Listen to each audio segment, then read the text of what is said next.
Thank you, Rolf. Yeah. So good to see you all, to see you for real, because you see, my time, so in 2020, 2021 was very difficult times, as you all remember. And some people call me the COVID chair, or even the virtual chair, because in fact, all the GB meetings I chaired were in virtual, from GB 56 to 63, as far as I remember, were all virtual.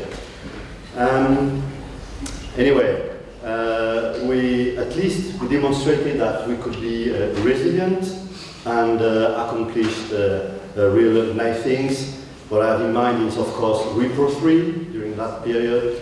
Also updating the strategic plan, which was quite a hard job.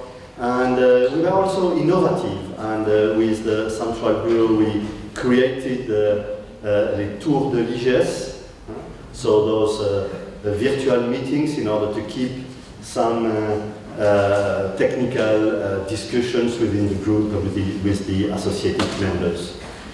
Okay, so I would like to take the opportunity to thank very much the Central Bureau, Alison and all the team who really helped a lot during these difficult times. Now I was more than happy to be here with you. I want to thank you all, and I'm really proud to serve as a chair during this period. Rolf, I would like to thank you also to bring us back to Bern again and to celebrate this anniversary, and I would say happy birthday to IGS.